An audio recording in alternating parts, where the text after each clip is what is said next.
வேதம் கேட்போம். கொலோசையர் 3 அதிகாரம்.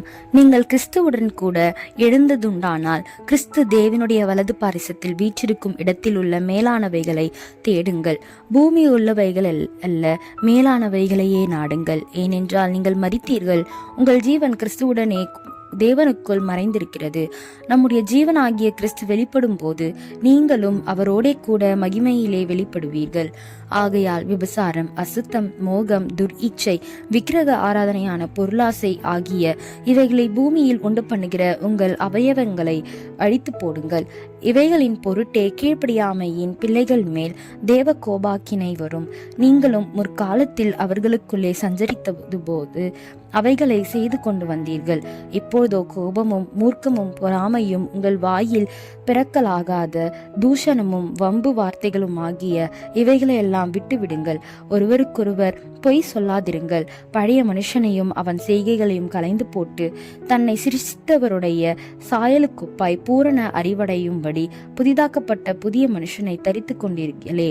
அதிலே கிரேக்கன் என்றும் யூதன் என்றும் இல்லை, விருத்த சேதனம் உள்ளவன் என்றும் விருத்த சேதனம் இல்லாதவன் என்றும் இல்லை, புறஜாதியன் என்றும் புறதேசத்தான் என்றும் அடிமை என்றும் சுயதீனன் என்றும் இல்லை. கிறிஸ்துவே எல்லாரிலும் எல்லாமுமாய் இருக்கிறார். ஆகையால் நீங்கள் தேவனால் தெரிந்து கொள்ளப்பட்ட பரிசுத்தரும் பிரியருமாய் உருக்கமான இரக்கத்தையும் தயவையும் மனத்தாழ்மையையும் சாந்தத்தையும் நீடிய பொறுமையையும் தரித்து கொண்டு ஒருவரையொருவர் தாங்கி ஒருவர் பேரில் ஒருவருக்கு குறைபாடு உண்டானால் கிறிஸ்து உங்களுக்கு மன்னித்தது போல ஒருவருக்கொருவர் மன்னியுங்கள். இவை எல்லாவற்றின் மேலும் பூரண சர்க்குணத்தின் கட்டாகிய அன்பை தரித்து கொள்ளுங்கள். தேவ சமாதானம் உங்கள் இருதயங்களில் ஆழக்கடவது. இதற்கென்றே நீங்கள் ஒரே சரீரமாக அழைக்கப்பட்டீர்கள். நன்றி அறிந்துள்ளவர்களாயும் இருங்கள்.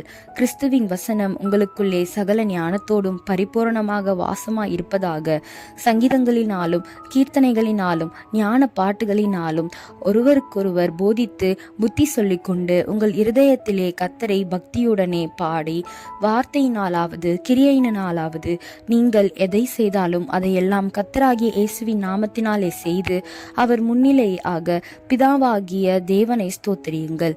மனைவிகளே, கர்த்தர் கேட்கும்படி உங்கள் புருஷருக்கு கீழ்ப்படியுங்கள். புருஷர்களே, உங்கள் மனைவிகளில் அன்பு கூறுங்கள், அவர்கள் மேல் கசந்து கொள்ளாதிருங்கள்.